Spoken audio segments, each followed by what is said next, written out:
Good morning, everyone. Good morning to the students joining me in the room here at the Life of Learning Foundation, and good morning to those of you who are joining us online for our Sunday morning class with Guy Finley. If you're new online and this is the first time joining us for this session, our agenda on Sunday mornings is that in a moment Guy will give a talk that lasts about 60 minutes, and then we'll take a short break.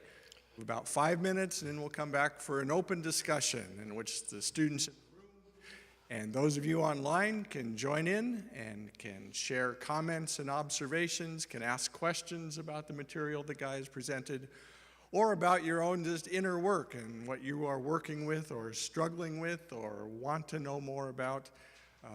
And in that discussion and out of that discussion always comes a deeper understanding for all of us. And so it's always a great opportunity to share something and to learn something new. So our session will last about 90 minutes, and we hope that you can stay with us for that. And if not, this session is recorded, so you can always watch it again, the replays of it at your own convenience. I think at this point, I'll just remind the students in the room, if you have a cell phone, just check to make sure you've turned it off, and we'll get started with this morning's class. Here is our topic and our key lesson. The topic is Find Personal Freedom in the Principles of Invisible Justice. And the key lesson reads as follows. Only in a sustained conscious awareness of our own suffering are we awakened to see and to know accordingly the healing presence of a divine light. A living, loving intelligence that reveals and conceives all at once the possibility of perfect compassion.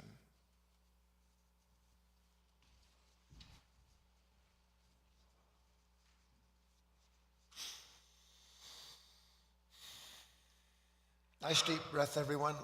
Let's all start in the same place, which would be in the awareness of ourselves. We can do that much, at least we have a chance to hear something that might make an effective change in our life.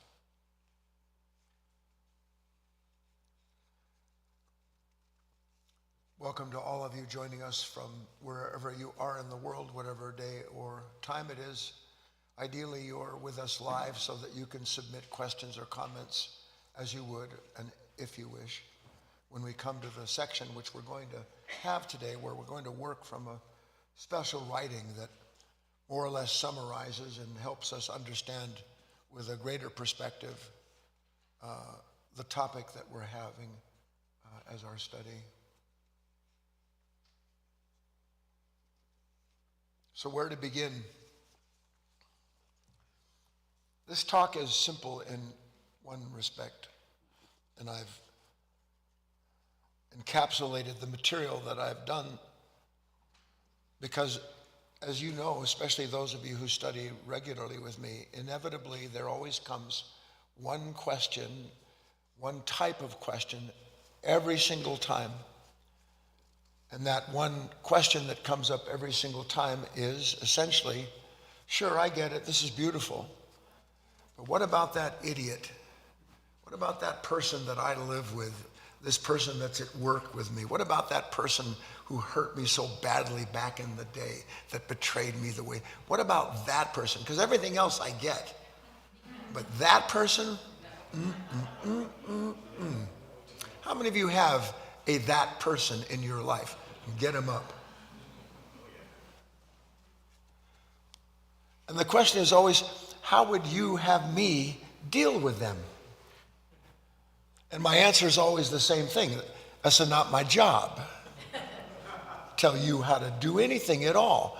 But it is my job to help you understand how futile it is to continue living with someone in your life, alive or dead, that every time you take thought about them, it brings up some kind of torment. And it doesn't have to be someone or something, does it? It can be something from your past, something you said or did, where you missed the mark entirely, and it never ceases to visit you every time some similar situation triggers that memory. Everybody's still on the same page with me. So what is it that you want to do with this person that has hurt you, that betrayed you? What do you want to do with them? In essence, anybody? Get rid of them? How's that for an honest answer? No, I want to fix them. Then I get rid of them. I need to teach him, her, I need to teach the world a lesson. Because it's evident to me that they don't see with the clarity that I do. Because if they could see what I see, what a wonderful world it would be. I was thinking before I started this talk, I was thinking about if a hammer had eyes and it looked out on the world, what would the hammer see everywhere? A nail. I'm a hammer. You're a nail.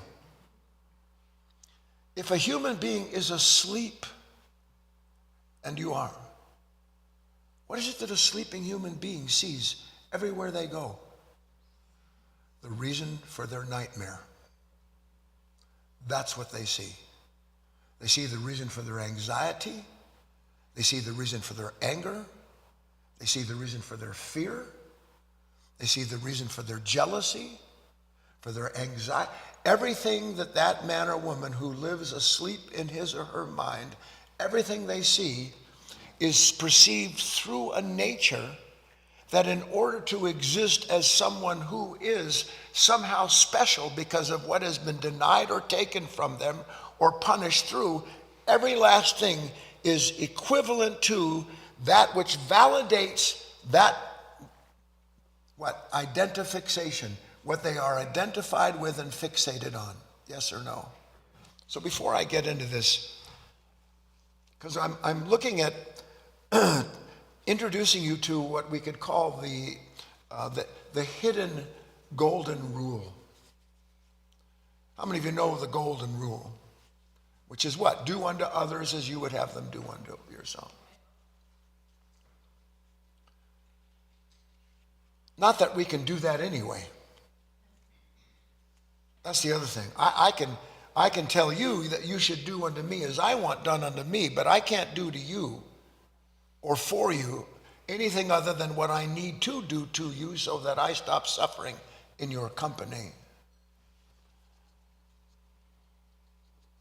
But Christ intimated this hidden golden rule that I'm going to restate for you in a couple different ways. How is it that in this world today, or for that matter, how is it that the world that you and I, in our sleep, in our ignorance, have created a world where it isn't just something that seems natural, but that seems mandatory? I must have an enemy. And the reason I have to have an enemy is because I feel so many things pressing in on me. It doesn't matter whether I'm a Jew, a Hindu, a Christian, a Muslim. It makes no difference my religion. Everyone that isn't part of what I believe is the perfection of this world to come is seen as a punishment to me because they stand in the way of what it is that I believe has to happen so that everyone on this planet, listen to this, can be as at peace as I am. But the only problem with the peace that I am all depends on the fact that I make you understand where you have hurt me and what you have done to me and why you must pay the price for that. And you don't have to make this bigger than it is. You can be just simply on the phone with your brother or sister. You can be talking to your own child.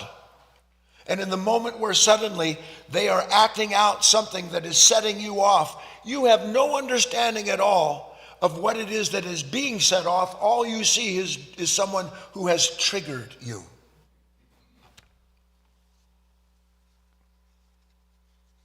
Love thine enemies. What if what if you just tried to understand that? 3 words, what if you just tried to understand that? Because we hear it, love my enemy. Do you know how toxic that person is? Do you know what a dark spirit that woman brings with her to the office? Do you know how people sit and wait to email me things and text me stuff that's going to torment me? Do you understand that? They wait for me. This is called paranoia, incidentally.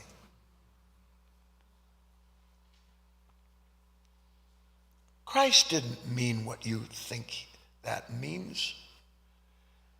First of all, the way you are, you don't know what love is at all. Your love is entirely dependent upon what you are identified with in someone or something. And the moment that what you're identified with runs counter to the way you need them to be or to treat you, your love goes right out the window. And then, because you believe you know what love is, then you judge yourself and torment yourself for the love that you no longer believe you can instrument in that moment. And then it's back to the drawing board where I'm going to get this all straightened out. I'm going to give up Judaism. I'm going to become a Christian. I'm going to give up being a Buddhist. I think maybe Christ had something that I don't know about yet. And around and around and around this world goes, not having any understanding at all. That when Christ said, love thine enemies, he wasn't saying to turn around and give a kiss to someone who has betrayed you or hurt you. He was saying that there's another order of being that if you can enter into it and live from it, you'll understand that to love your enemy is to embrace the whole of the moment in which that person you blame for your pain is helping you realize the pain in you that can't do anything but blame other human beings. Because in the awakening of this suffering nature, is the gradual recognition that it's possible to release myself from this nature, from this identification, from my past. Because where is the pain that I blame on you in this moment? Where does it come from other than something I'm comparing you to in my own mind and then deciding you've missed the mark? What mark did you miss? You missed my mark. I sent you a dozen emails about it. Every time we sit down to dinner, I remind you of what my mark is. And yet, you're so stupid. The golden rule isn't do unto others as you would have them do to you. It is don't do to others what you don't want done to yourself. Don't do to others what you don't want done to yourself. How many of you like to be talked down to? Anybody here? You think, boy, I really want to have somebody talk down to me. You like being judged? How many of you like people that tease you? Do you like people that tease you?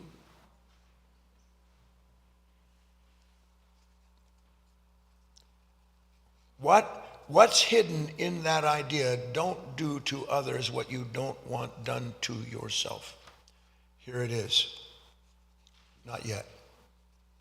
There is an inescapable fact that's connected to the hidden side of this golden rule. And here it is. You and I are first the victim of any negative thought, feeling, or action that we take or have towards another human being. I am the first to experience the pain that I wish on any other human being. That's the hidden golden rule. Now, what if you knew that? How many of you have enemies? You can be laying in bed by yourself and be in a war, can't you?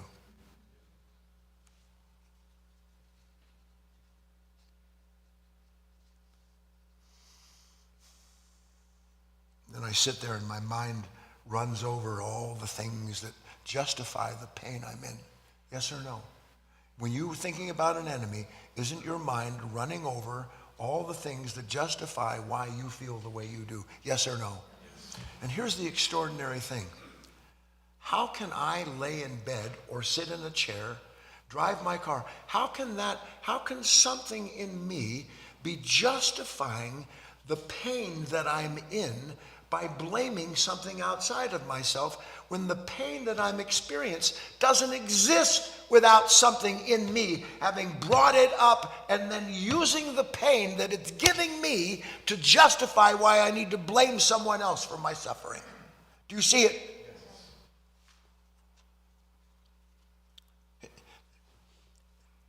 Listen, this is stunning. You may have never heard it before. I'm being dramatic.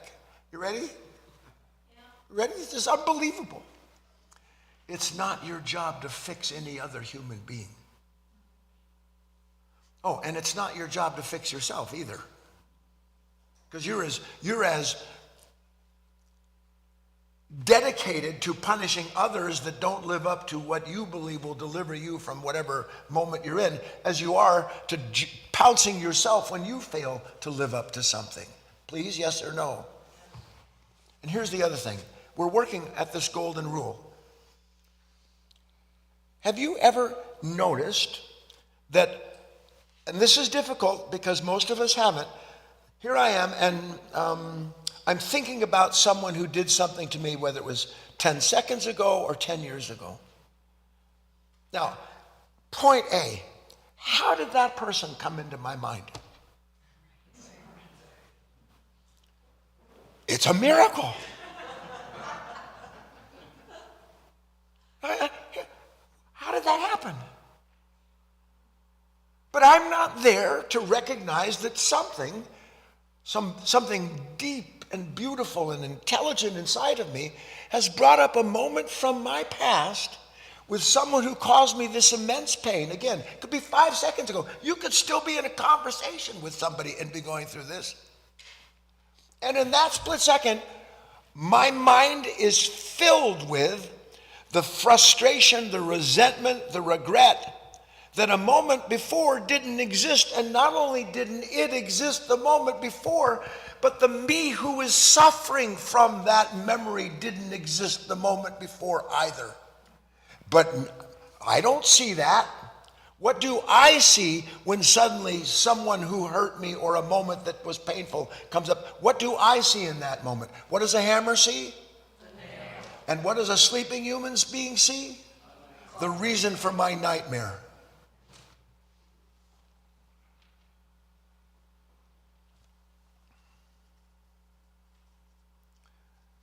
One day, and it's part of this talk and an exercise, you will see that in those moments, the more you are fixed on trying to figure out how to fix that person, the more resistance that you give towards that unwanted experience, the deeper, broader, and darker grows that experience and the pain in it. So that you're attending to the thing that you want to blame for your pain increases the pain you're in that moment. Have you ever seen anything like that yourself? I honestly don't think you have. Because if you did, then you were sitting there and suddenly up comes this anger towards somebody, and you start to go with all the reasons and the associations for why I should feel this way. When you're busy looking out here, you can't see that there's a mirror relationship taking place, and the more angry I get towards you, the more I'm burning. So I blame you for a fire that I'm fanning. Do you see it? The fact of the matter is, and our hope in this matter rests in understanding that there is indeed a divine, what did I call it? A divine system, principle of invisible justice. We've been hinting at it. You could, if you want to, but I'm reluctant to suggest it. You could think of this invisible principle of justice. You could think of it as karma. That'd be a word that we're familiar with, but unfortunately, we don't understand actually what it means. You will never be free of another human being and what you think they have done to you as long as you are waiting in some way or another for them to get theirs for what they have done to you. It will never happen, because every time that mind brings up that person or that problem, every time it brings it up, it literally pumps life back into that part of yourself that carries around that pain that you don't know you're carrying around. Now slow down. I'm carrying around a pain I don't know I have? Well, why would I do that? How many of you would like to carry around an extra 400 pounds? I had to pick a figure that most of us aren't carrying around. Huh? Would you like to carry around an extra 400 pounds? Would you like to carry around a beehive with you? Well, that would be silly, wouldn't it? You say, well, why do you have that beehive? I like the honey. Well, do you get a lot of honey out of it? Not a lot. Well, what happens mostly? Something stirs the hive. And what happens when the hive gets stirred? I get stung. And when I get stung by the hive I'm carrying around, what's the first thing I do? I blame you who poked it. I'm trying to get you to see a picture here that isn't evident to us yet. And that is, A, the reason it's not my business to fix any other human being, speaking of which, what did Christ say? Why do you look at the mote in that person's eye when you have a beam in your own? What is going on there? Because in our minds, and this is it, I hear it all the time, if I don't mete out that punishment, if I don't fix that person's wagon or otherwise get them to see how wrong they are, how will they ever know what's wrong with them? Because it's my personal responsibility as a nearly perfect human being to ensure that all imperfect human beings know something of the extent of their imperfection. Isn't that your job?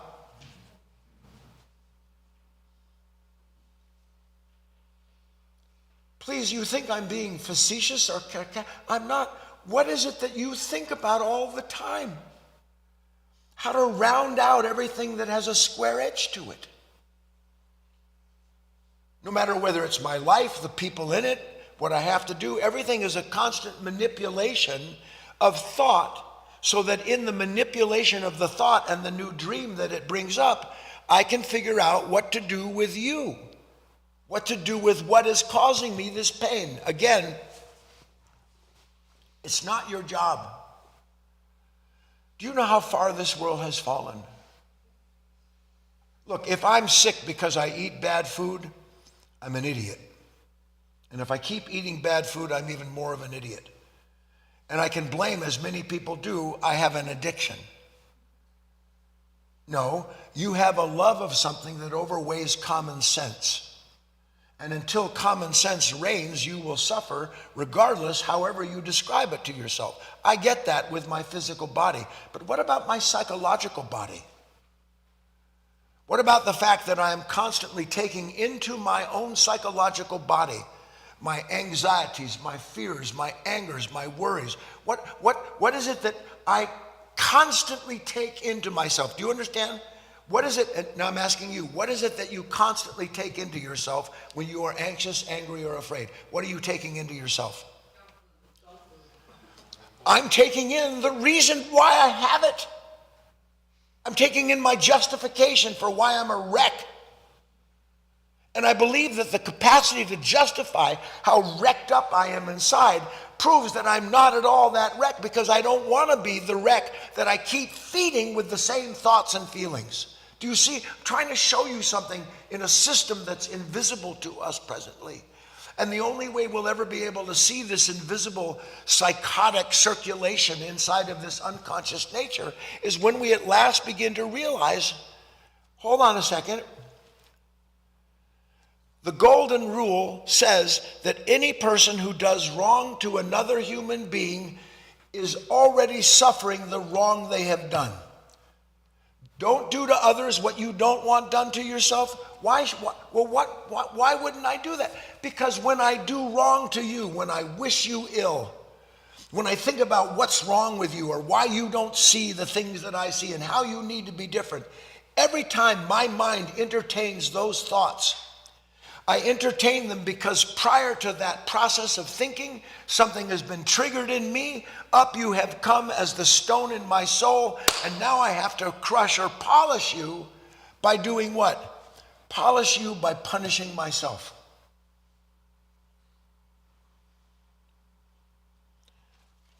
Here's the golden rule. Here's the karma. The more you think about what's wrong with other people, the more you suffer your own thoughts. You're not suffering them. You're suffering something that your mind has made out of them in the past. You're suffering an experience that you didn't know what to do with other than to find a reason to blame them. And so the mind just goes right back into the same set of gears and tries to think about what it is that has to be done with this person who did you wrong. And when you are thinking about someone who did you wrong, no matter what it was, are you suffering what they did to you, or are you suffering your own memory of that moment and identified with the pain that then, because you can't believe you're involved in that relationship, has to be put out and punish them with it? Please, are you seeing it with me? Now, how am I going to know that's true? How am I going to know that when you do something to hurt me, that as you're doing what hurts me, as you're being that cruel person, is there any question that human beings are cruel? As you are being cruel, as you are saying those denigrating comments, as you are expressing that violence, that anger toward me, how am I going to know that in that moment you are already being punished by the extent to which you want to punish me? How am I ever going to know that? First of all, if you knew that, would you want that person to suffer more, or would you realize, because of a new kind of compassion, this person is already suffering? That woman who looks at you and says that cruel comment, that man who makes that sarcastic remark off the top of his head, they're asleep. They don't know what they're doing. They have no clue that moment they were in pain, and not knowing what to do with the pain, they had to find some person, something to blame for it. And then out comes mechanically that cruel comment, that sarcastic remark. And they are momentarily relieved, are they not? Because now look at the wisdom, or look at the strength I have in my anger towards you. But what if you could see in that same moment that that human being was suffering? Because I'm telling you, that's what you are created to be able to do and to see. That those who harm you have first harmed themselves, and that's why they blame you for the hatred they have, because they don't know what else to do with the pain they're in. You have to see yourself. What do you do with your pain? What happens when anybody sets you off? And everybody sets you off, given the circumstances, yes or no. What happens to that pain? I've got to make you see. You have to understand what you don't understand. And in the moment when I am fighting, and I am, there's conflict and violence, isn't there? It may seem to you this is the right thing to do. Is it the right thing to do wrong to yourself? Can it ever be the right thing to wrong yourself? So if it can never be right to wrong yourself, how can it be right for you to wrong somebody who thinks they're right? It wasn't a trick question. I'm always trying to right people that I see are wrong. I'm set against the world. Have you not noticed yet? Somehow it's a miracle. Half the world is wrong. And then you can divide the half that's wrong into parts. Your half remains intact. But everything else has a problem connected to it. And how do I know everything else has a problem connected to it? Because I'm in so much pain. And my pain is because I'm identified with what I think is right, and you're wrong, so if I could just get you not to be the way you are, what a beautiful world it would be. How can I know that the moment that you are saying that, and see, this is so hard to bring all this together in a single thought, and I have a complete work sheet to go through with you. How can I know that when you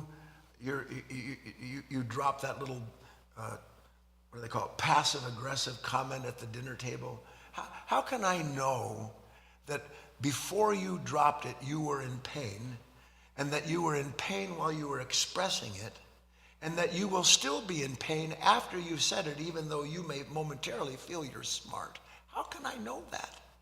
Can I know that about you without knowing that about myself? Do you understand? I have to know myself. I can't know anything true about you until I know the truth about myself. I can't know anything true about you until I know the truth about myself. And this self is not dedicated to learning the truth of itself. It's dedicating to getting others to see the truth where they're wrong and you're right. That's what this self is dedicated to, isn't it? So how can I know what I've just asked you? How can I know that person is suffering? This is where the rubber meets the road. Do you understand the principle of this invisible justice?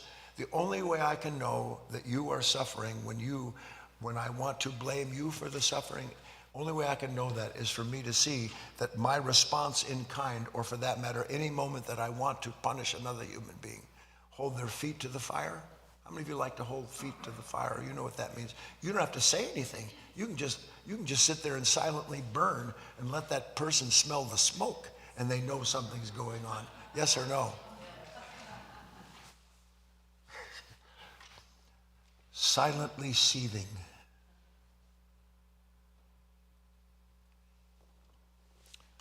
What are we looking at here? How am I going to know this is true? I think I better jump ahead. Bring up the special writing, please. We're going to go point for point. And you can download this at home. I urge you to study this, to think about it. It doesn't matter how old you are. It has value in it. The first paragraph simply introduces you to this idea that if you'll study and contemplate the principles that are going to follow, will deliver something to you, results beyond your imagination. And I liken it unto that sudden feeling of walking out on a cold day and feeling the sunlight on your face. That's a lovely feeling, isn't it? So how do I know that person that I blame for my pain, how do I know they're suffering? Read the first one with me. What does it say? All pretense punishes the pretender. Now, how many of you like people who are arrogant or who are pretending to, carrying themselves in a certain way, making sure that everything about everyone sees them in the... How do you feel about people that you know are phony balonies? Yeah, my wife went like that. Yeah, I don't like them at all. Because they think that what they're doing is attractive. But actually, because it's a form of weakness, it attracts in me a form of weakness that wants to punish them. All pretense punishes the pretender. Now, how many of you from time to time know that you're pretending to be something that you're not? I mean, it's just so obvious. If you ever want to know how much that's true, just get up here and offer to speak at the break. You, with all of your great wisdom, you get up and you start to tremble and your mind goes quiet for the first time in your life, as I like to say. So if I'm pretending, I'm suffering, am I not? If I'm pretending, I'm suffering. And why am I suffering if I'm pretending? Because it's a lie. So something in me believes that I can pull off the lie, and yet I'm suffering from the lie I'm trying to pull off. Now, do I need anyone to tell me or teach me that if I see somebody walk through and strut, they get this big attitude, do I need someone to tell me that that person's in pain? No, because I know it from myself. You want to look like it? How many of you like to be seen in the eyes of other people in a flattering light? Well, do you know how painful that is? Have you seen at all how painful it is to want people to like you? I don't think you have. Because if you did, you would stop pretending to be likable. I'll give you a minute to think about that. No, it hurts.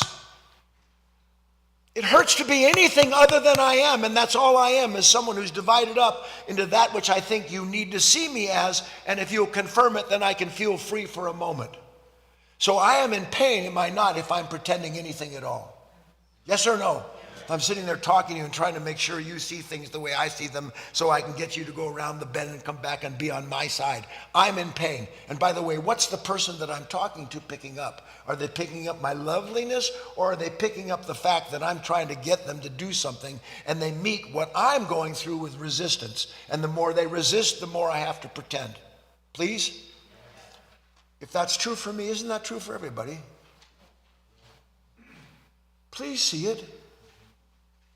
There are people in this room that when you see them walk across the room, you want to punish. You go into a restaurant, you see a certain kind of person there, you will feel enmity towards them. You don't know why, they just set you off. Why? Because they do not match whatever it is that I've been conditioned to believe a person should be like. They should certainly not walk that way. How can someone be that way? That's what our mind says. How can they be that way? Unable to see that in that moment, I'm suffering the same way they're suffering. We are both suffering, yes or no? Number two, the smallest act of cunning on our part always starts with secret self-conflict. Now, we're studying ourselves in this moment. How many of you, from time to time, might try something cunning? Yes or no? Don't sit there like, no, I'm not cunning. I am a fox, but I'm not cunning. Meaning, I'm trying to figure out how to navigate your life by giving you suggestions that you don't know I'm giving you. Women really like to do this with men. Women think men are stupid, and by the way, they are, ladies, absolutely stupid. You can lead them like you would lead a bull with a ring in its nose. All you have to do is say, what do you think about this? And pretty much you know what they're going to say, and you've already planned for their comment.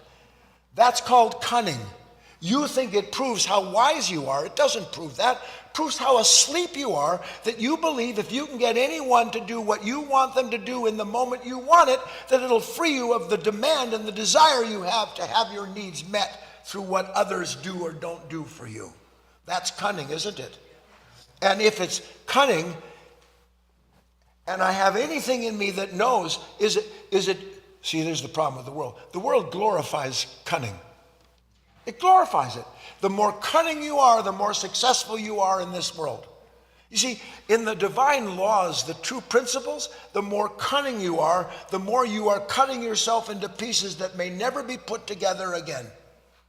Because you can't plot against another human being. You can't try to manipulate them, guide them. You can't do any of that unless inwardly you're in pain before you start. Because why else would I try to manipulate you? Now, is that true? Can you see it at all? That when you're trying to get people to do and be what you want, no matter how clever you are, you couldn't possibly start that unless you were in conflict with their behavior, yes or no? Pain in that, isn't there? Then why would it be elsewhere for any other human being? You're sitting with people and you know, men and women are so asleep that they don't even know when they're talking to each other actually what each one is trying to get. Everyone's trying to get the same thing out of everybody. Everyone on this planet who is asleep is trying to get the same thing out of every other human being. And what is it we're all trying to get? I want consolation, I want confirmation, and if I can't, then I'm going to affirm somehow or other there's something dreadfully wrong with you, and when I get you to see it, I'll be free. That's in a nutshell, quite literally. Number 3, any hatred embraced festers the heart of the one holding that sickness. Any hatred embraced festers the heart of the one holding this sickness.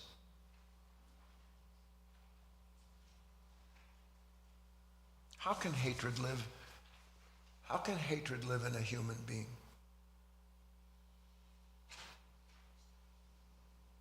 You know, if you could, the answer to the question will never be found in a philosophy or a Bible or a scripture of any kind. It's impossible. The only way hatred can sit inside of the human heart is if there's something in the human mind that believes that that pain and that hatred is justified because of something that took place in the past. There can be no hatred without comparison. There can be no hatred of another human being without comparison. It's impossible. Hatred is at enmity with your true nature. It's an enmity with it. It's not meant to be inside of us.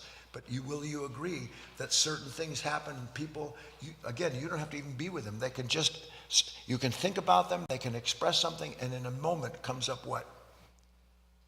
You don't even want to say it. Up comes hatred. What is hatred?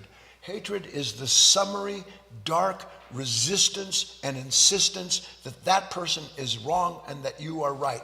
Hatred is the essence of separation. The essence of it.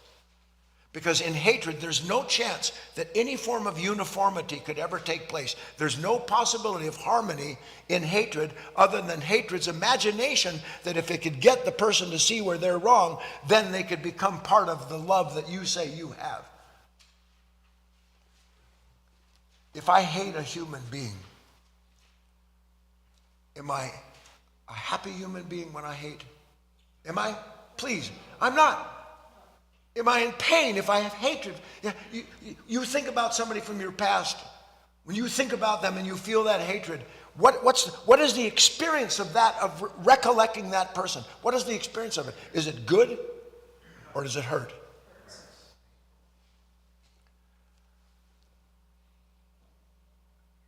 Then why don't I know when I'm talking to human beings that I think are full of hatred that they're in as much pain as I am? It never dawns on me when someone is expressing enmity towards me that the reason that they're like that is because they're in as much pain as what? As I want to blame on them. I've talked to you about this before. The idea of love my enemy means that my enemy is not you. My enemy is the radical misunderstanding and misperception that you and your pain is different than my pain. That is the radical misperception. And to love my enemy is to understand that no one can hurt, that no one can make me hate, save for something in me that finds pleasure in that hatred. Power in that hatred. Number 4, the seed of any greed always lies within some self-compromising fear, so that nothing can be won by its actions that doesn't frighten us further. The seed of any greed always lies within some self-compromising fear, so that nothing can be won by its actions that doesn't frighten us further. Let's quickly look at this. Do you ever act against yourself? We know we do. Why? How can I be convinced to act against myself? What does it mean to act against it myself? It means to do something, think something, wish something that as I'm doing, thinking, or wishing it is in fact bringing up in me and confirming, validating in me that there is something that I need to do, think, or wish in order to free me from this pain that I'm in. That's where all of it comes from. So when I'm the instrument of pain, do I know I'm the instrument of pain, or am I blinded to the fact that I'm its instrument because all I am seeing is what it wants me to see? Do you understand? It wants me to see you as the problem. It wants me to see the world as the problem. And it says, well, here's what you need to get from the world. Here's what you need to do. And then when I imagine what I need to do, I feel the pleasure of that time to come. Except the problem with the pleasure of a time to come is that a time always comes where that pleasure is proven not to have been real at all. And so I'm right back to square one. Now, if I can see that, how many of you know people that when you think about them or you watch them, you think, boy, you know, that person, how self-centered are they? They're like the most self-centered person that ever lived. How selfish can a human being be? You've had these thoughts or feelings, yes or no? And when you see someone as self-centered and selfish, what do you think to yourself needs to be done? Well, for one thing, mostly you won't say anything because whether you know it or not, you want something from someone that you don't like. You want the approval of people that you don't approve of. It's a phenomenon. And the reason you want their approval is in case you can get something from them later other than the enmity you feel towards them when they're not giving you what you think they should. This is all built into this strange unconscious nature. So the fact being, getting on with it, is what? If I am busy one way or another, somehow caught up in trying to manipulate you or this world, am I happy in that moment, even though I think about a happiness to come, or am I in pain? So how can it be otherwise for any other human being? It can't. Conversely, moving on, we've yet to realize the invisible reward of the next three truths that are inseparable from the first truths. So here's a set of truths. We can see it. I know I'm suffering when I'm in this state. I might want to blame everybody, but I can't argue the fact that the more I want to blame you, the more I feel the flames of that pain that have you responsible. Yes? If I see that, what starts to happen to me? Just for grins, imagine for a moment you're starting to feel angry towards somebody because your mind brings up what they said or did 10 minutes, 10 years ago. And there I am, and suddenly I start to realize, you know what? I'm sitting here and I'm actually identified with the pain of this thing. I'm fanning it, and the hotter it gets, the more heated I am towards the person responsible for my pain, yeah? And then I see it. And then what happens? Number 5, innocence is unshakable personal peace. Innocence is unshakable personal peace. I'm innocent of hatred. Not I'm a loving person. I'm innocent of hatred. And the only way I can be innocent of this compulsion I have to blame or judge myself, only way I can ever be innocent is when I finally see my mind is set against itself and blames you for the pain that it produces when it fights with its own ideals. I'm innocent. You know the expression, the Christian expression, washed clean? Of what am I washed clean? I'm washed clean of identification. I'm washed clean of something inside of me that the moment it's triggered knows instantaneously what's the cause for the pain, so that my mind and the reaction points to this problem instead of being able to recognize this thing starts inside of me and it has to end inside of me.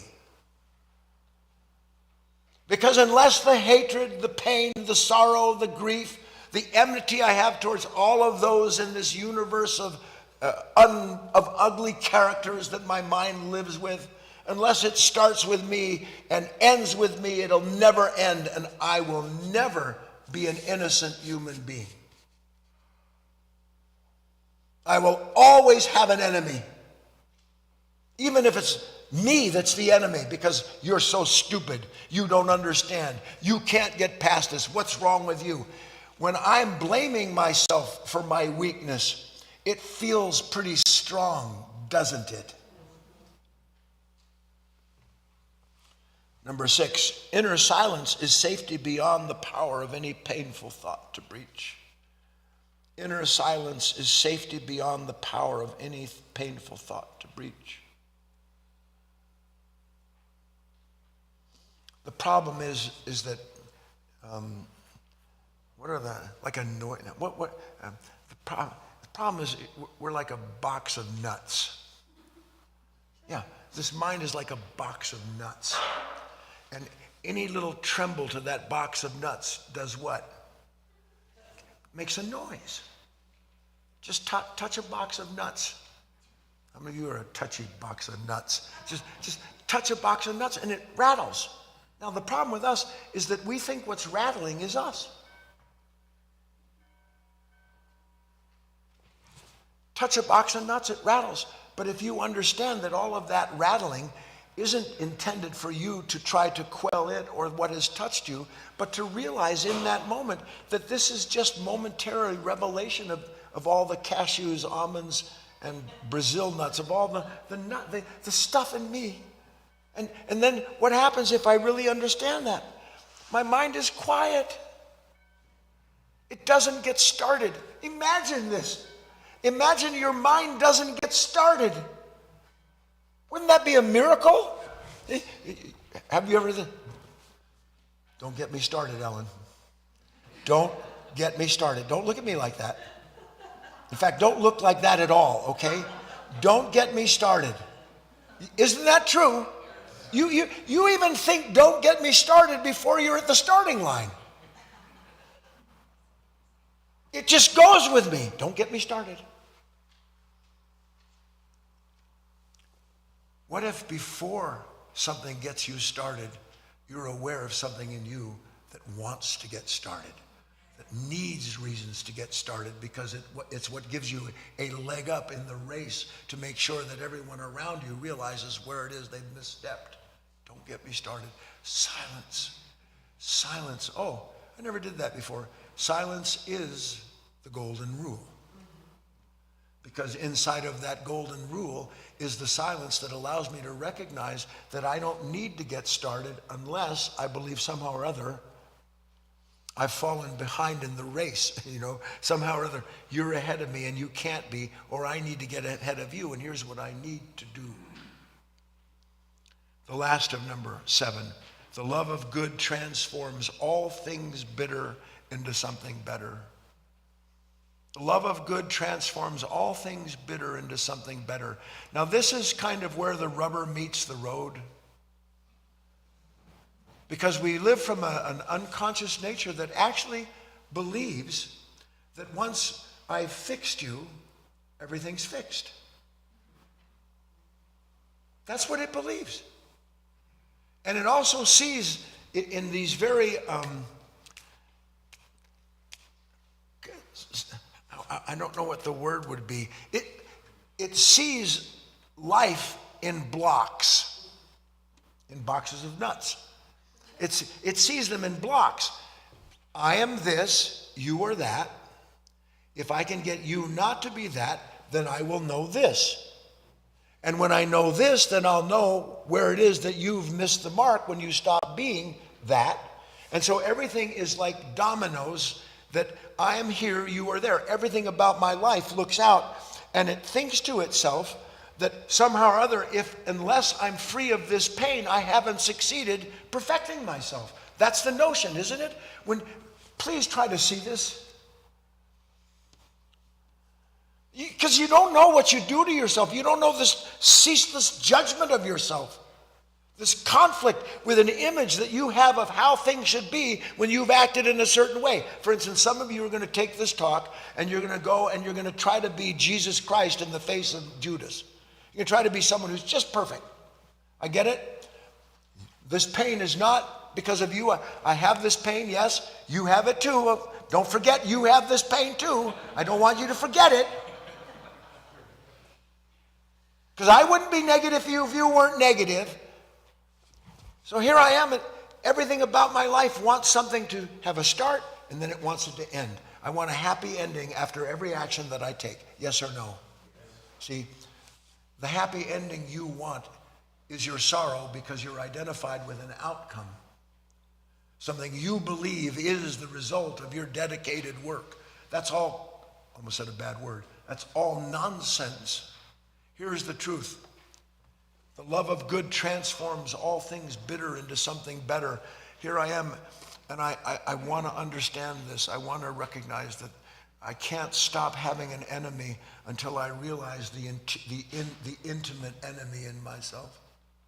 Till I realize there's something in me that wants to make an enemy, that needs an enemy. We can't believe that about ourselves. Do you believe that about yourself, that you need an enemy? I don't think you can't possibly know it. Because if you knew there was something in you that needs someone or something to be against in order for you to have some distance and time to cover where your pain will be left in the past, you have to understand that the pain, yes, you have to understand that the pain you want to leave in the past is your present suffering. The pain you want to leave in the past is the source of your present suffering, because that pain tells you there's a time to come when you won't be experiencing that. And has that time ever come? Or is it still with you? Maybe different people, but it's the same consciousness, isn't it? So what am I going to do with these people who just irritate what are bejeebies? I remember there was a really hard candy when I used to go to movies that would pull the fillings out of my teeth. Oh, jujubes. Are the bejeebies related to jubibis? Say that quickly if you can. But the bejeebies are very similar to jujubes. Huh? Did you ever think you'd hear this in a talk? Why? Because they're pulling the life out of me.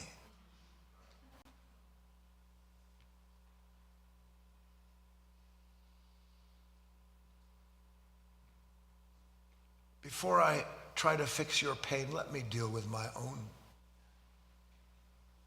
Before I try to free you from what I think is your problems, let me begin to see clearly the depth and breadth of my own. Because until I begin to wake up to whatever degree it's true, I will live outside this system of perfect justice. The golden rule is that everything is never-endingly reconciling itself, that love is the golden rule, and love is never-endingly bringing about the rebalancing of itself. That is the real world. That is the real system. The real justice is that we are made in the image of that love, and that love is forever, unendingly, through what we call karma, bringing about a reconciliation of that which has come forward in time that is not integrated yet into the whole. And that until that is integrated into the whole, it will remain outside of it and blame what it calls the whole for the pain it's in. When the answer is in the integration of that consciousness, not in its endless separation that it produces when it wants to blame someone for its suffering. I suffer because I'm not complete, and yet I am made to complete my suffering moment to moment. But not if I blame you, and not if I blame myself. Something else has to happen altogether. Are we communicating with this idea? Let's read the last part. The strange satisfaction we find in judging others, not to mention we do the same to ourselves, blinds us so effectively it denies us our right to see the following divine principle. Trying to fix the bad behavior of anyone we've judged to be punished for their shortcomings only invokes by law more of the very pain on all involved in that continuing conflict. To see and then to know their nature is their punishment, is the same as beginning the end of your own punishment. To know their nature is their punishment. To know my nature is the only punishment there is. That is the invisible justice. Because I can't know that their nature is their punishment unless what? How can I know that your nature is your punishment? What does it say in the scripture? Vengeance is mine, saith the Lord. You've heard that, haven't you? See, that's the old eye for an eye, a tooth for an eye. That's bull. No, vengeance is mine, saith the Lord, means that perfect justice is never not being meted out. Never. And I can rest in that. I don't have to worry about what you're going to do or where you're going to go or what you're going to say. I don't need you to like me, because if you don't like me, that's your problem. Because you suffer from the disparity produced by a mind that has measured me and found me coming up short. That's you. I can't fix that. How many of you try to get people to like you? You know you do. If I try to get you to like me, am I a happy human being? Am I happy if I want you to like me? Yes or no? Am I happy if I need you to confirm me? What else do I do? What is my mind occupied with all the time? To know that man or woman, to know that their nature is their punishment on the spot. And to know it because I know the same as the truth about myself is to finally have a perfectly impersonal relationship with life itself, where you are participating according to the golden rule and understanding that that same golden rule is going to, one way or another, bring about that person to see for themselves what you have never made them see with all of your efforts. Then you let God do what God is intended to do. But you know why we're not happy with what God wants to do with ourselves or other people? Can anybody tell me why? Because it's not happening fast enough. Now look, I get it. I love the idea. Golden rule. God, this karma thing, it's going to make sure that that person knows what a complete idiot they are. I love that. But can you make it now? Can you get them to see right this moment what I see? And the answer is no. But if you can see that part of yourself, you know that they have that part of themselves too, and they're suffering from the same thing.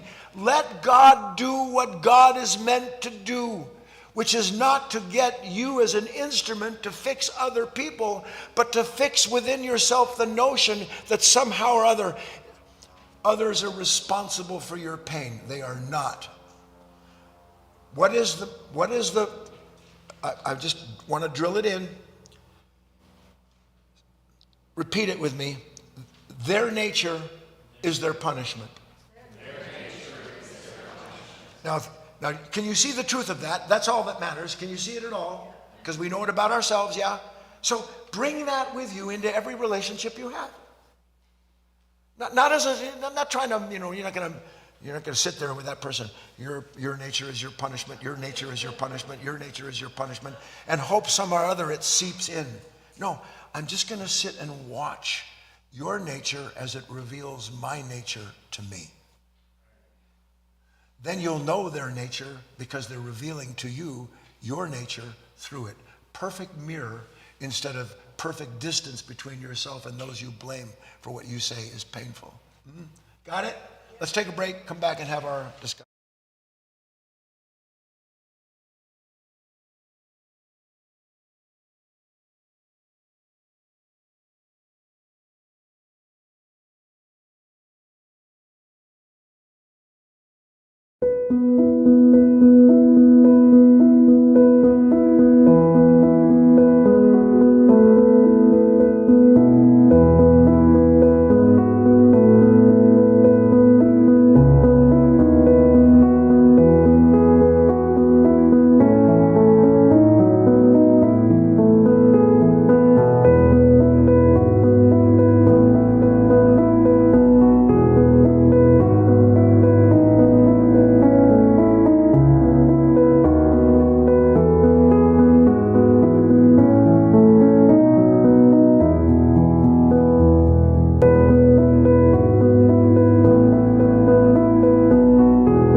Welcome back, everybody. We're about ready to begin the second half of class, which is our discussion with Guy, in which you have a chance to, both the students in the room and those of you online, you have a chance to send in questions to Guy directly. You can write them. Those of you on GoToWebinar can actually talk directly to Guy. And this discussion is our opportunity to deepen our understanding of what Guy just presented to us.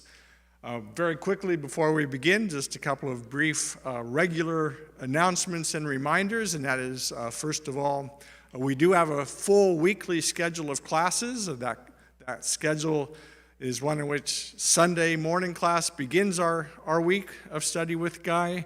We have a Monday online study group that is for our Wisdom School members, and if you aren't a Wisdom School member and you want to find out more about that, just go to our website at guyfinley.org/wisdom, and they'll tell you more about that opportunity.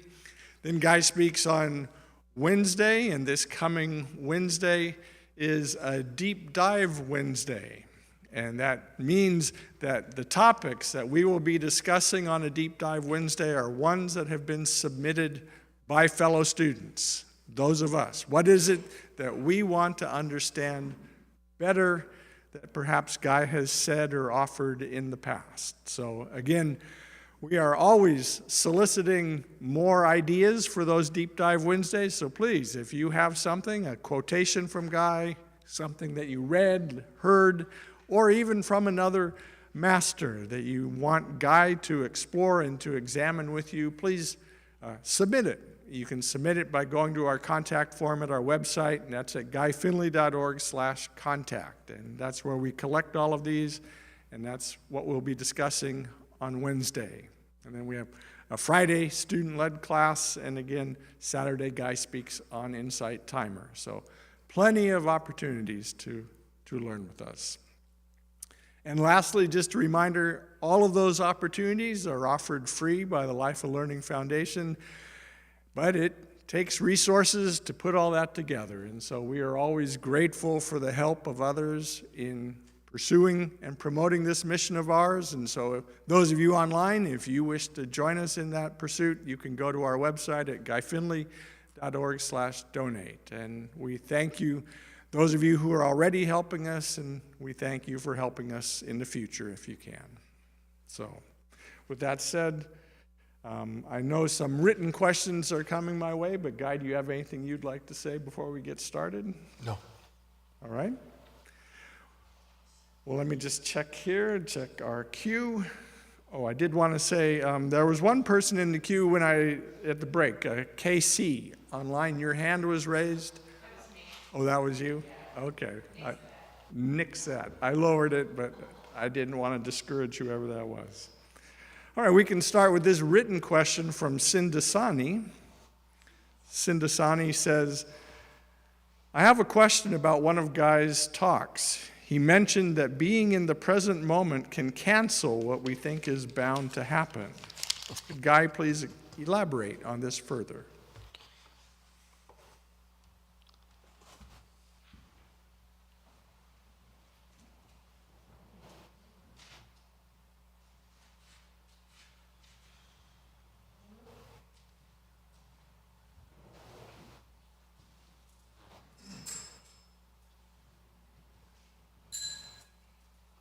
I'm just looking for the best example.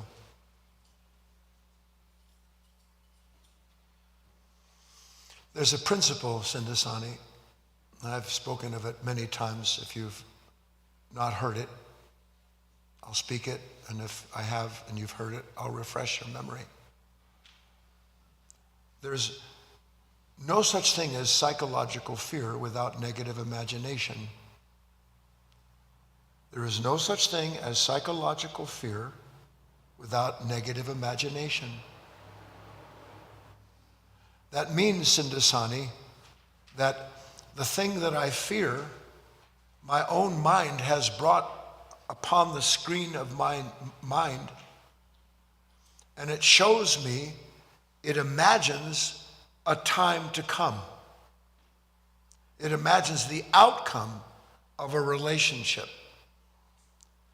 The mind that negatively imagines something doesn't know it's doing it. And when it does what it doesn't know it's doing, it looks at this terrible time to come, this thing it doesn't want, and as it looks at its own imagery, it then goes, oh my God, I don't want that. That can't happen.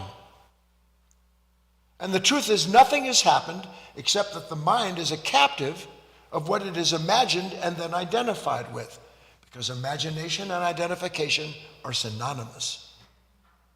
Now, let's say that I'm sitting someplace and I'm getting ready to go do something. I have a meeting, a responsibility, I have to have a talk with someone I don't want. You all know. And my mind starts to project what may happen. Now, the more my mind projects this unwanted outcome, what happens inside of me? The more I begin to resist the outcome I'm imagining. And then I try to protect myself from the thing that I've imagined might happen. And the more I try to protect myself from the thing I imagine might happen, the more guaranteed I am that what I don't want to happen is happening right in that moment, and I'm suffering from it. Not to mention, I will take that fear with me into that moment, and instead of letting the moment be a free moment where I learn something, I take all that fear with me. I'm trying to protect me from something that doesn't exist outside of a lunatic mind, and lo and behold, I've created the very condition I don't want. Do you see it?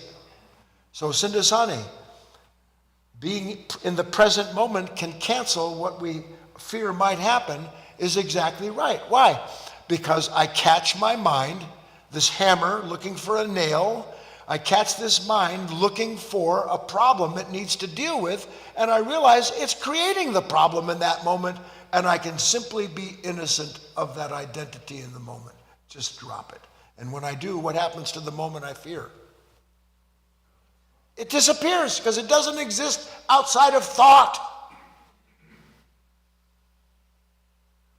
Psychological fear doesn't exist outside of imagination. I'm not talking about the natural fear of seeing a spider on your bed or a mouse in the corner. But even that doesn't deserve, Where's Charlie?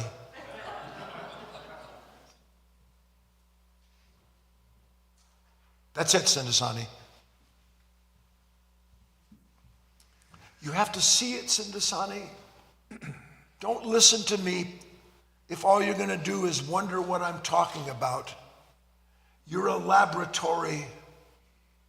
Failing to use your life as the spiritual laboratory that you have been given is to lose out on discovering that within you is a piece of gold that can turn your whole life into something golden. Don't miss it. On we go.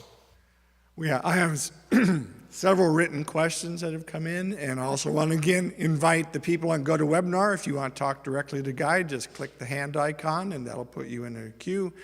And I also want to invite the students in the room. If you want to share something or ask something, please just come directly up to the microphone, and you are welcome to come up here at any time.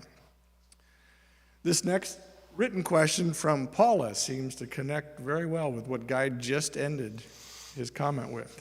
Here's what she said. I look forward to your webinars, Guy, but I must be honest with you, I'm having difficulty following your lessons. Perhaps they are too deep for me to comprehend. Your intelligence never ceases to amaze me. I would love to be able to apply your knowledge to my life, if only I could better understand your verbiage. It's perfectly understandable, Paula.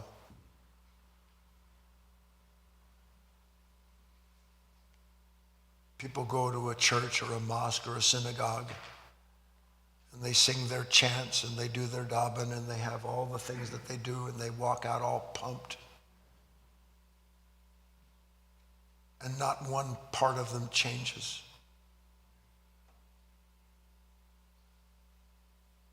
If I'm out of shape,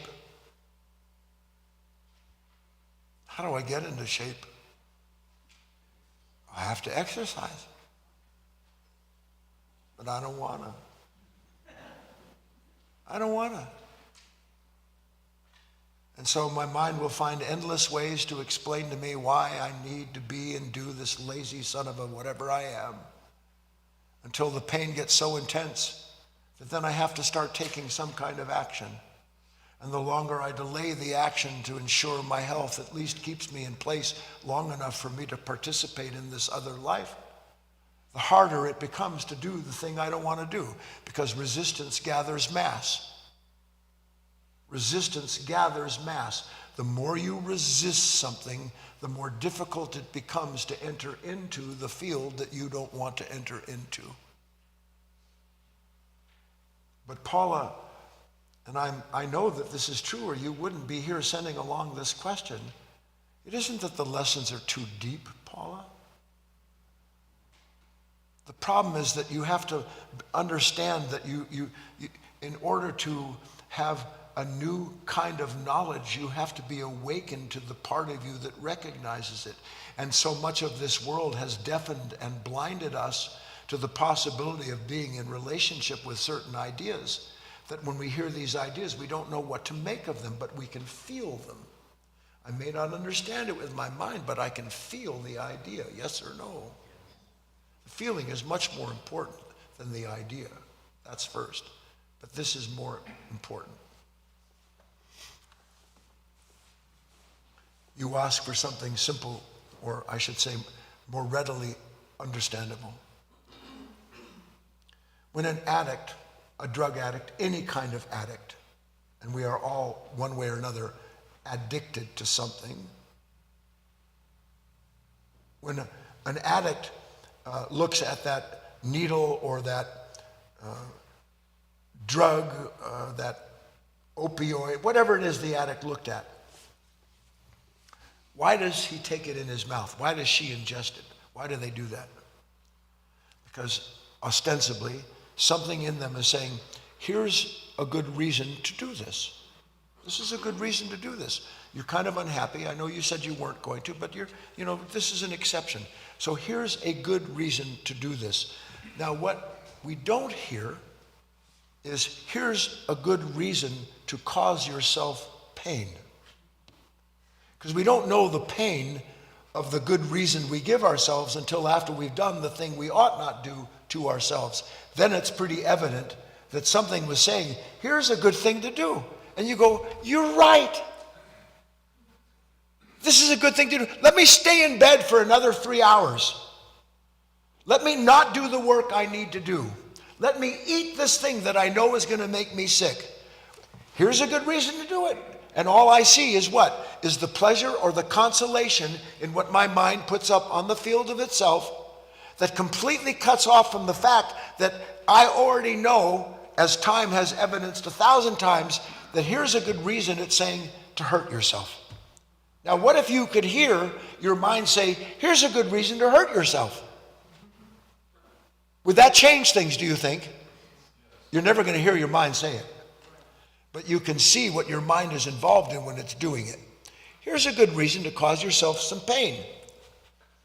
But you can see there's no good in it. Yes? Yes or no? So Paula, your mind said, here's a good reason to have an enemy. Here's a good reason to think about that person who hurt you. Here's a good reason to work out ways in which you can make that person sorry for what they are and what they did. When your mind says, here's a good reason, and you're drawn to the image that it produces, which is to bring you power or pleasure out of it, in that moment, do you hear your mind? When your mind says, see, look, if I start thinking about someone who's hurt me, I must have good reasons for doing it. Yes or no? Yes or no? So it's saying, here's a good reason. But it leaves off the last part. Here's a good reason to suffer. Just imagine and think about the person who did this to you, and then you can suffer. Now, what if you had a friend everywhere you went was always saying, here's a good reason to suffer? How long would you hang out with them? Would you? No. Guy, here's a good reason to break the law. Here's a good reason to go spend money that you shouldn't spend. Here's a good reason to think about that person who persecutes you. They're not even alive, they're still doing it. Here's a good reason. You go, thank you. And then one day you go, no, thank you. I don't want good reasons to feel bad. The more you see that, the sooner you'll do what? You'll be innocent in that moment. You'll see that something is trying to convince you that you need to think or do or speak that way. And when you see that it is pain that is driving you to do it, Paula, that's the end of that. Now, you have the exercise. Catch something inside of yourself when it says, here's a good reason. How many of you have good reasons to rush? Come on, come on. I always have a good rush. How many of you have a good reason to be stressed? I always have a good reason to be stressed.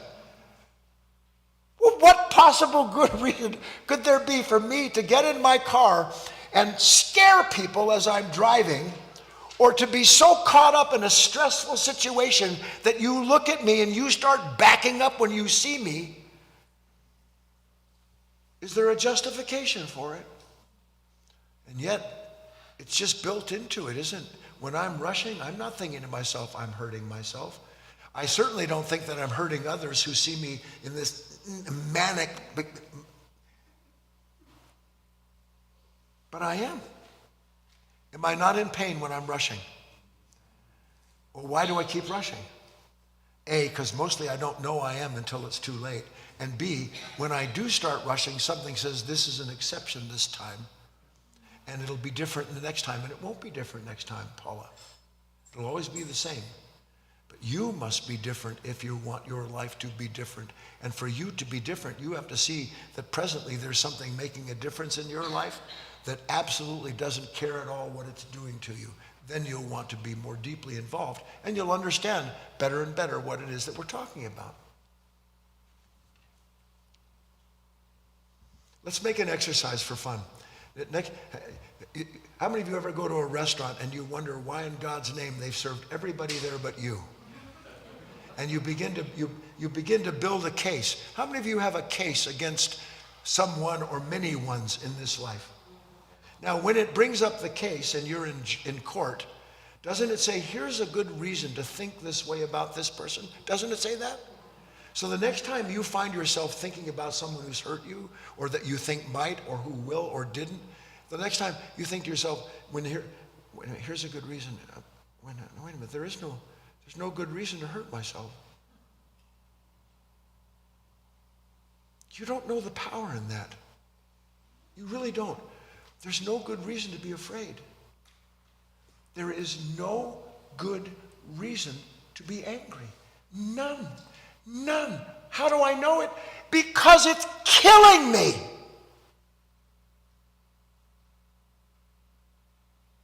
What good is a life I have if it's at the expense of taking my own through being identified with what's wrong with you? No, there is no good reason for this anxiety. There is no good reason for this anger, for this anxious. No good reason for it at all. And if you have that in your mind, are we getting that set in there to some extent? Then what's going to happen the next time you find yourself rushing, angry, or anxious? What's going to happen? You're going to go, well, there's no good reason for this, but Jesus, God.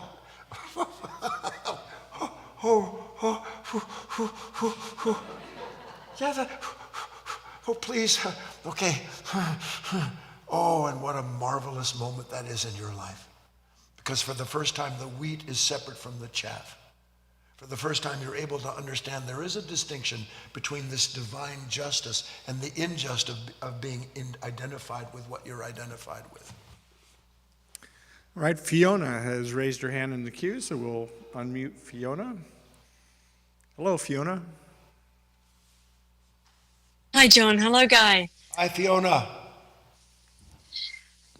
That goes really well with the point that you have in the principles number 3. Any hatred embraced festers the heart of the one holding this sickness. Yes. So that could be any negative thing. So Yes. yeah, I certainly do get filled with, just for an example, the family situation where, you know, I want to do something to help my mom, but she's kind of very isolated and very frustratingly makes me feel angry. And I mentioned about like feeling this kind of deep rage, but in a way it's like watching that is so just to get to the heart of this, watching that is I'm watching it and I am it, but I'm also not it at the same time. Yes. So it's like a polarity all in one. And it is the perfect the perfect koan, Fiona. I am in fact filled with this, and yet at the same time I am empty of this. I am filled with this conflict. I know not to be filled with conflict. Neither one of those opposites is ever going to resolve itself, but to see them at the same time suddenly lifts me into an awareness above those opposites. Then I have at least an opportunity to deal with whatever it may come up in a new way. Other than that, I'm dead in the water. Yeah, fantastic. Thank you. You're welcome, Fiona. Nice to hear from you.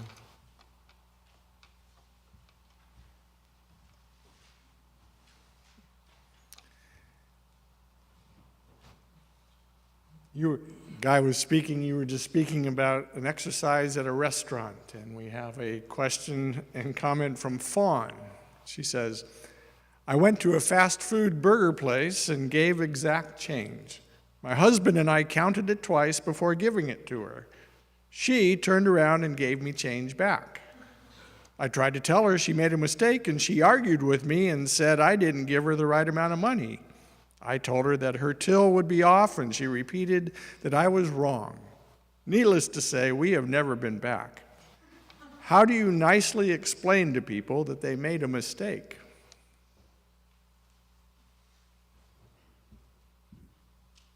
Just nicely say you made a mistake. And then get on with your life.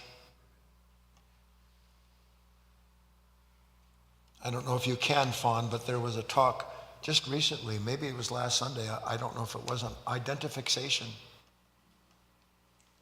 Isn't it the strangest thing in the world that there is something in me that wants to take a stake, you know, back in, I don't know what movie that was, Far, Far Away with Tom Cruise and somebody other, and they had this manifest destiny thing, and here were all these wagons lined up, and they were going to shoot a gun off, and everybody just gets on their wagon, their horse goes running as fast as they can in all different directions, and wherever you decide you want to stop, you just put a stake in with your flag on it, and you own that piece of property.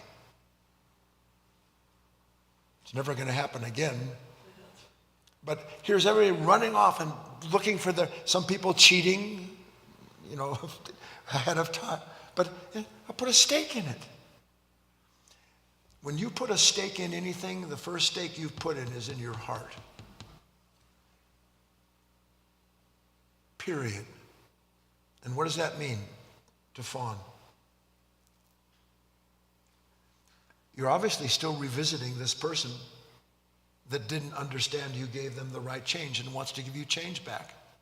Now they've argued with you. They said that you didn't give them the right change. They gave you more money than you should. You said, listen, I'm an honest human being. Your till's going to be off. They say, well, I'm sorry, you're off. You go, thanks for the money.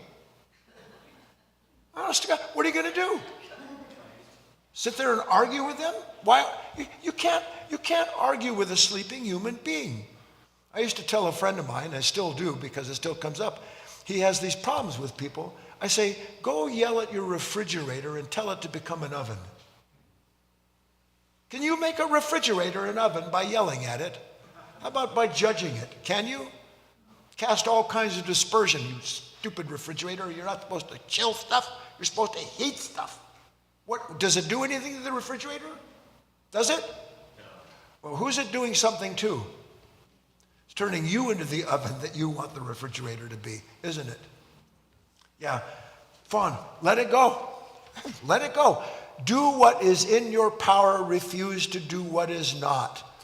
You did what was in your power. She wasn't interested. Now refuse to do what is not. What's not in your power is to get them to see where they're wrong. And if it was a good burger, you're a foolish person for not going back there. Maybe she'll give you more change. You can buy an extra fry.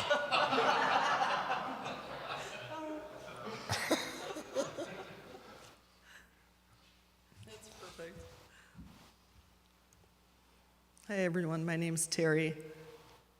You know, you hear those words, love thine enemy, and from this self, all I can do is see a self that's there that has to love something else. That's how it looks at things. What came up for me in this talk was yesterday, Guy speaks on Insight Timer, and he shared a story, which was basically, let's say there was a woman who ran into a person's foot in the grocery store with the shopping cart. And, you know, all the whole blame, everything that comes up in those kind of instances. And then when this person turns around and sees that the person that ran into their foot was blind. And then, of course, things change within them. But the whole point is that everybody, you know, whether it's that mean look, that mean comment, whatever, that, everyone's blind. Everyone's blind. I mean, take a look at your own life. And so if we are in right, what I could see from this talk is if we're in right relationship in the moment, there isn't two, right? There's that marriage, and that love thine enemy is really just love. I mean, it's just love. If you are aligned with the moment, then it's just love. And I have the sense that it really should be our natural, it really is our natural state, is to be in that constant relationship, which would be this natural, I don't even like to use that, love thine enemy, because I can see the part of me that wants to imply that there's something else, but just love.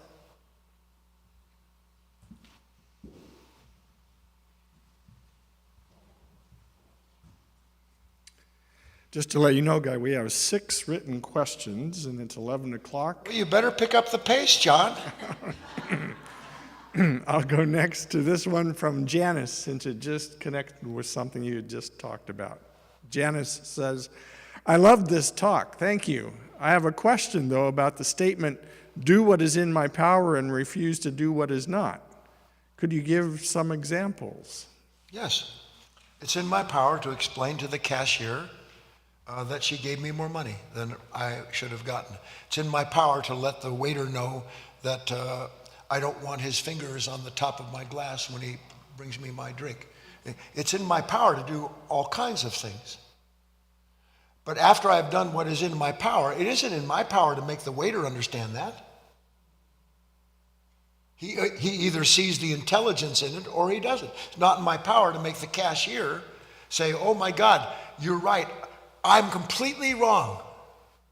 I can't make that cashier see that. I can't make my brother understand what it's like when he ignores me. It's in my power to say, brother, I love you. Why don't I hear from you except for every 48 years? I can't change. In my power to say it, not in my power to change it. And if I suffer because I can't change it, then really what I'm suffering is this nature that believes unless everything changes, it's never going to be content with itself. And it can't change. You can't change refrigerators into stoves. Does anybody have that power? You think you do, don't you? Anyway, that's the answer, Janice, for sure. It is in my power to see where it is that a fear is creating a condition that only exists in imagination. And it is not in my power to do anything other than see that, and anything else I do makes me powerless, puts me in the hands of that state. On we go.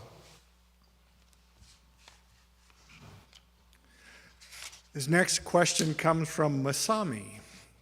Masami says, "Hello, Guy. Could you please give examples of what you mean by innocence is unshakable personal peace? When I think of the word innocence, I think of words like naive and gullible. Thank you for the clarification." I love this question. It brings up something, and I know I shouldn't go on. There was this movie, it was called The Rival. I don't know if any of you saw it. It's worth seeing, not because it's a sort of an epic science fiction deal, but because it deals in certain principles that are true. I don't know who wrote it, I don't particularly care, but it's about the arrival of these massive ships. 12 of them come to this earth and they're sitting there. And it's about, is Amy Grant? Amy Adams. Anyway, they're called cephalopods. Most of us would be terrified to just look at one of these things, these massive creatures, but they communicate in symbols. And the symbols, it comes to find out that our language is always in time. It's always from here to there. It's always, but their language holds the past and the future all at once. It's all expressed in a single thing. But the point being, relative to what is being asked here, is that the heroine, she is the heroine of this, she says, you know something, we tend to think in the language that we're born in. We tend to think in the language that we speak. So that Americans, Western people, think in English. English is a conditioned language. Every language is conditioned. And every language has connected to every word certain connotations and associations that are bound in the language to the word itself. So that when this person, for instance, hears innocence is unshakable peace, when I think of innocence, I think of naive and gullible. Because that's what my language, my culture has taught me. That innocence means you're naive, which means you're gullible, which means people are going to take advantage of you. So that's, it's built into the thought itself. I don't know how, see, I raise my voice thinking to myself, maybe if it's a little louder, it'll penetrate. It's built into thought itself. So that I am and become my thoughts without knowing it, because they're conditioned and have a sense of self connected to every string of thought that thought puts together. It is I, but it isn't you. That's why love is the universal language, I might add. So in this instance, the idea of innocence is unshakable personal peace means what? It means that in the moment, here's another description of innocence. Are you ready? I am answering karma and not creating any new karma of a harmful kind at the same moment. Innocence. I'm doing exactly what I'm being given to do and be in that moment, so I'm innocent of trying to change the change, and I'm also innocent of trying to somehow produce out of that something for myself, so that I'm not creating time. That may be too deep for some of you. Innocence is when you stop creating time. Innocence is when you stop believing in the distance and the difference between yourself and others. That's what innocence is. Why? Because it isn't creating a self. Another definition of innocence, that which recognizes this is a self-building machine and I'm going to let the machine run on without me. That's innocence. So that innocence is what I see And what I am, when I see the absence of innocence is becoming what I've imagined myself to be, or that I need to do in those moments. Best I can do. Come on up, Eric.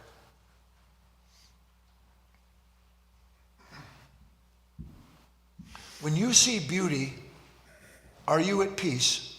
If you see something really beautiful, are you not at peace? Why?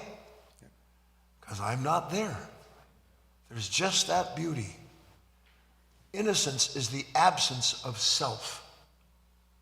Innocence is the absence of self. Okay, Eric.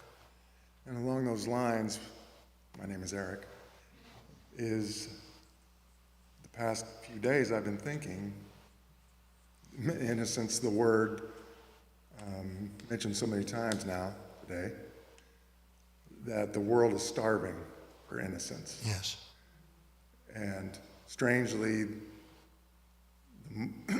because it doesn't know that it's in pain because of that, it strangely goes into more and more debauchery. And, you know, like Guy said, there's the English word innocence, and then there's the real living principle. And I thought it would be interesting to you know, write on a sheet of paper, innocence, ... and then go over, like Guy just did, what is it? What actually is it? Not just the English word, but the actual thing. A couple of things that I came up with. Innocence has no destination. Yes. Therefore, it's not trying to make an impression. You know, creatures in the wild are not trying to make an impression, and yet they make so many impressions. And another one was, innocence will not compromise itself, and therefore it will not compromise others. To thine own self be true. All right.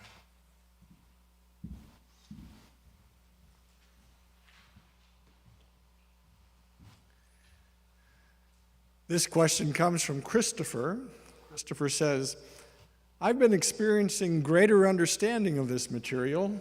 I see my reactions and my resistances arising more quickly and do my best to consciously suffer all of it. However, it does seem as though I devote myself to all of this. More I devote myself to all of this, more challenges arise. Actual physical pain, shifts in the behavior of the people and animals in my orbit that do a great deal of button pushing. I know that they are my buttons, but why is there such an increase in the opportunities for them to be pushed? Is this part of a growth process, a trial by fire, or is it some kind of spiritual natural selection? Remember on those multiple answer questions, E, all of the above?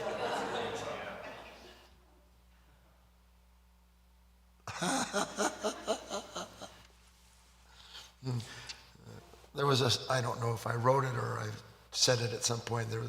Here's Solomon, this wise old owl, and he's flying over the forest, and he hears this little, ooh, ooh. He flies down, and there's a caterpillar on the leaf. What's wrong? Well, I just don't understand why it is that I can't fly with my brothers. I don't understand how come it is that I'm still chewing on leaves. And Solomon says, well, what don't you understand? He says, butterflies don't do that. Solomon says, you're still a caterpillar, dude. You're still a caterpillar. We imagine ourselves somehow or other as something different than, and here's the point. Caterpillar came to mind because they have like 100 legs, right? You think to yourself when you first start, I may have a button or two. You know, certain little sore spots. And a couple people know them, but they know also not to touch them. And then, as I wake up, I start thinking that somehow or other people are putting more buttons in me. People aren't putting more buttons in you. You're just starting to wake up to how incredibly insensitive as a human being you've been to this radical disturbance that takes place when anything challenges what you're identified with. It's always there. And the other thing I would say is that really it's just one big button divided up into 1,000 little ones. Because the big button is what? Identification. The big button is, no matter what it is the inescapable conditioning that this consciousness of pain and pleasure, of want and not want, that is not Ellen's, not David's, not yours, not mine. It is our consciousness. This consciousness is what needs to be transformed. Your work as an individual is through the distinct aspects of those characters that are universal to the whole of that mind. So your awareness of these buttons being pushed is just basically you discovering that there's something in you that is still incomplete, and that these buttons, and I love these words, I've said them before, I have unfinished business. I have unfinished business. You want your business. Oh, Sean Connery. You want your business to be done, don't you? And why do you want your business over with? So I can get on to other business. You have one business. First and foremost, one business. And that is to be the very best conscientious, awake human being that you can be, and to allow this divinity, these principles to operate and reveal to you what remains incomplete. So you're in the right place, Christopher. You're in the right place. The right things are happening to you. It just doesn't feel right. I wonder why.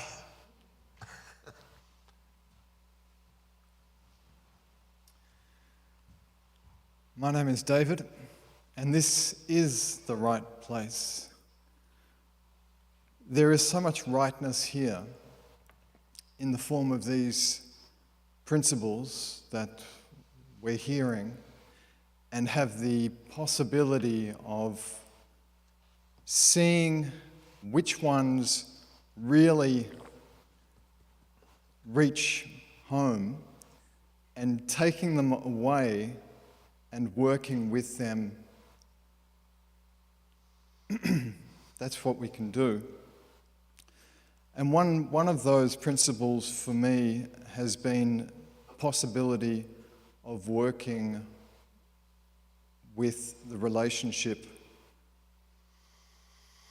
David has with resistance, with tension.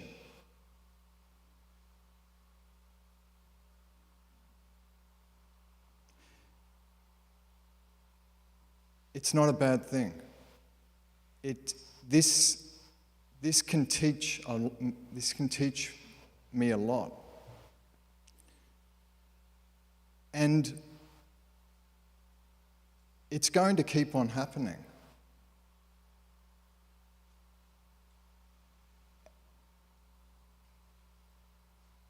The threats are going to keep coming. And that's fine. Just keep watching. Yeah. Let me add something. Take a nice deep breath. You need to see something big.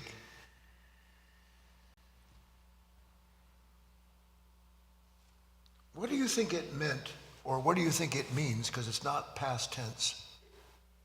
The words, "it is done." What do you think that means? It is done.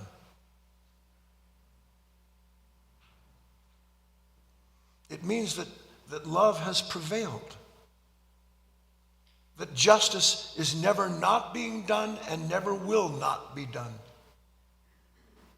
But that it's happening in an order of time that this mind and this present consciousness can't see. Because all this mind sees is what it wants in time, from time.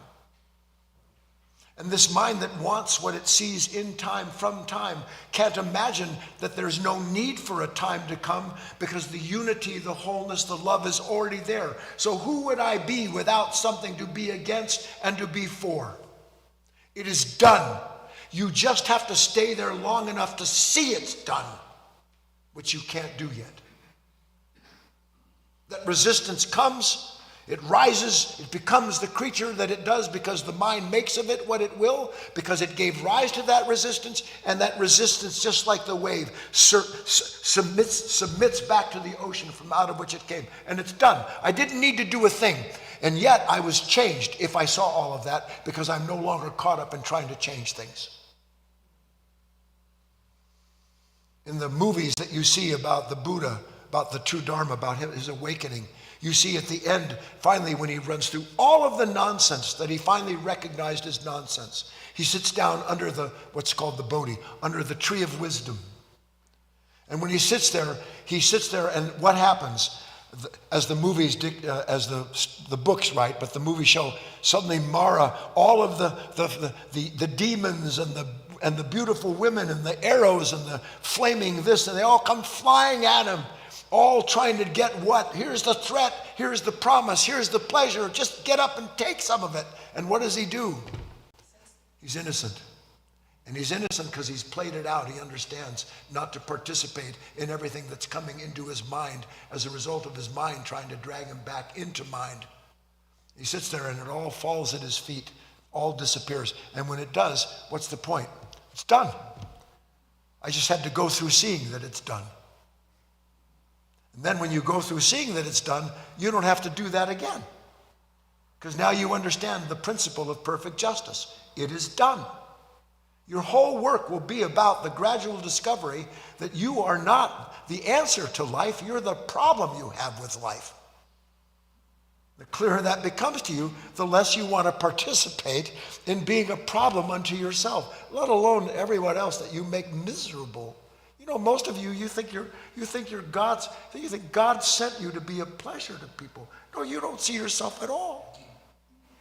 There's very little that's pleasurable about you. Is that shocking? Some of you should be. I know you go, well, you know, I don't think you really know me.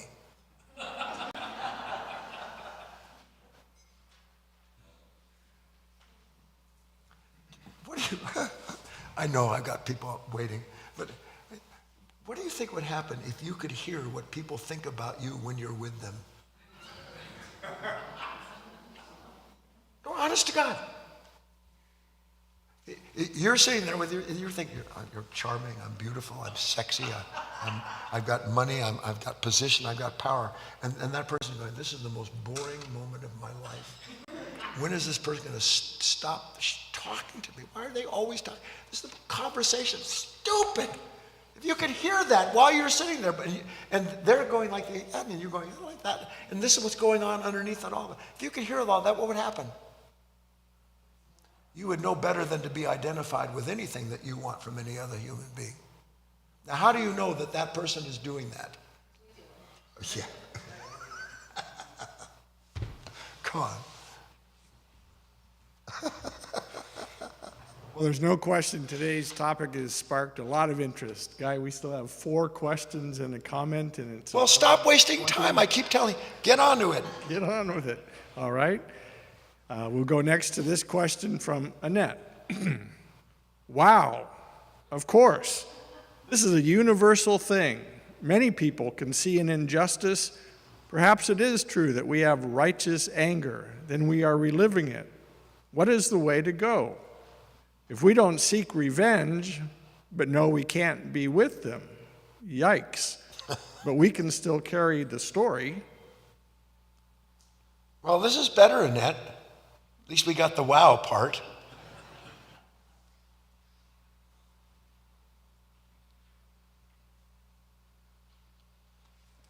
Can you imagine, rightfully so, that love, the true form of it, agape, the true brotherhood, the true sisterhood, can you imagine that love could ever act against itself in any way whatsoever? Or would every action of love be toward the perfection and the manifestation of itself as revealed in time? Wouldn't that be what love is? Am I running aground here? Do you see it? Yes. Well, see that? It is done. All we're talking about here is that before I take an action, can I see what's acting? Before I take an action, can I see the actor? Because if I can see the actor before I take the action, I'm going to know the character of the actor. And if the character of the actor is born out of conflict or hatred or fear or anxiety, then I know I can't be the voice in the body. I can't incarnate that actor. And dying to that actor is an act of love, because I'm dying to a part of myself that always comes up and wants to act that way. Do you see it with me? So that I don't need to take thought about what to do with people. You see this world coming unglued? It is absolutely coming unglued. And you know why it's coming unglued? Because every individual on it believes they know what the moral code is for every other human being. And your moral code begins with the pain of trying to get rid of the people who set themselves against what you believe is true. There is no end to that, but it can end with you. And Annette, let it end with you. Don't carry stories forward. Come on. Don't carry. How many of you you carry painful stories like a person carrying water bottles in the desert? Stop drinking from them. Here is a question from Susanna. She says, how do I stop constantly asking myself, what's wrong with me? Why did I make those stupid mistakes? I ask myself that every time I hit a bad shot on the golf course. Summary judgment.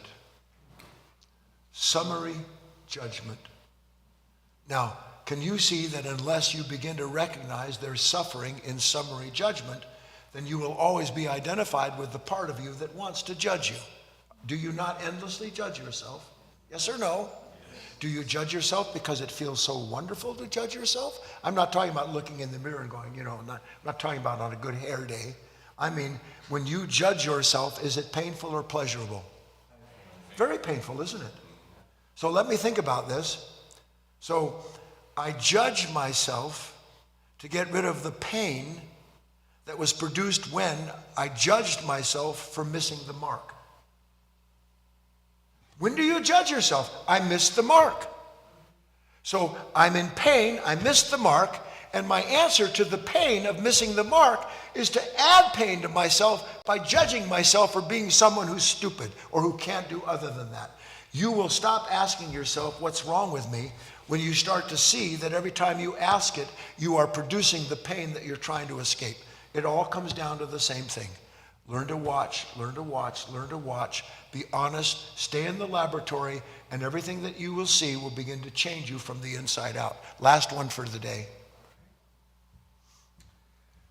All right, we'll end with this question from Isabella.